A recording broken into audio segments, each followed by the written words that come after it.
आसंतु जानिबा मिथुन राशि रे जन्म होइतिबा व्यक्ति विशेषकर केमिति कटिबो 2025 मसीहार अक्टोबर मास।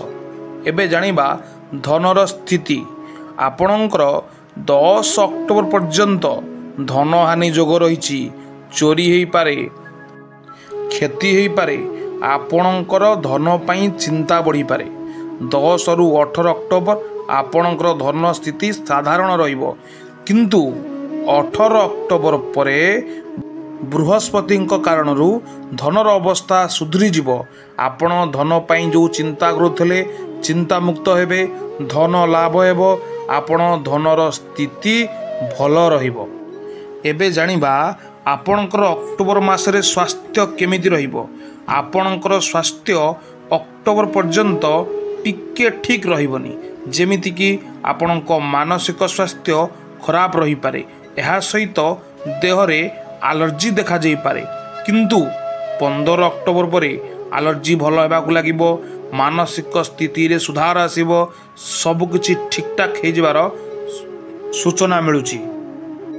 आसंतु जानिबा मिथुन राशि रे केमिति रहिबो आपणकर परिवार स्थिति। 17 अक्टोबर पर्यंत परिवार स्थिति बहुत भल रहिबो घरे हस खुशीर माहौल रहिबो किंतु 17 अक्टोबर परे आपणकर पितांकर किंबा मातांकर ईएनटी प्रॉब्लम देखा दे पारे नहेले ए मास आपणकर परिवार सबकिछि ठीक ठाक रे कटिबो।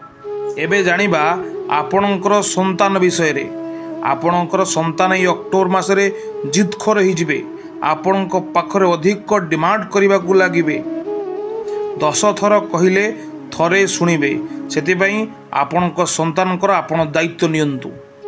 एबे जानिबा मिथुन राशिर छात्र छात्री मानकर केमिति कटिबो एई मास। मिथुन राशि रे जन्मित छात्र छात्री माने ए मासरे किछि नुआ शिखि पारंती नुआ इंस्टिट्यूट रे जोग देई पारंती। कहिबाउ गले आपणकर एई मास विद्या पई बहुत भल रहिबो। मिथुन राशि रे जो माने चाकरी करूछंती सेमानकर भाग्य केमिति कटिबो। सेमाने चाकरी क्षेत्र रे अनेक प्रतिश्रुति पाइबे एवं आपण मध्य अनुभव करिवे आपणकर इंक्रीमेंट होई पारे आपणकर चाकरी आगु जाई पारे आपण प्रमोशन पाई पारंती किंतु ए सबु आशा आशारे रही जीवो। एहा सहित आपणकर वर्कलोड मध्य अधिक रहिबो एई अक्टोबर मासरे। आसंतु जानिबा आपणकर दाम्पत्य जीवन विषय रे। आपणकर दाम्पत्य जीवन 18 अक्टोबर पर्यंत साधारण रहिबो किंतु 18 अक्टोबर परे आपणक पार्टनर किछि नुआ करिवे तांको करियर को नै तांकु पदपदवी लाभ होई पारे तांकु धन लाभ मध्य होई पारे। आसंतु जानिबा जो माने मिथुन राशि व्यक्ति व्यापार करूछंती सेमानकर अक्टोबर मास केमिति कटिबो। आपणकर अक्टोबर मास साधारण होई कटिबो किंतु जो माने इंपोर्ट एक्सपोर्ट बिजनेस करूछंती सेमानकु सतर्क रहिबाक पड़िबो क्षति होबार संभावना अछि। आपण आपणको एम्प्लॉय सहित भल संपर्क रखंतु नहले आपणकर एम्प्लॉय आपणकु क्षति रे पकई पारंती किंतु 8 तारिख परे सब किछि ठीक ठाक हो जिवो व्यापार रे उन्नति आसीबो। प्रतिकार आपण बापा मांकर आशीर्वाद नियंतु ग्राम देवती आशीर्वाद नियंतु गुरु गुरुजन आशीर्वाद नियंतु भल कर्म करंतु देखिबे निश्चिंत भाव आपणकर भविष्य वर्तमान सबकिछि सुधार आसीबो।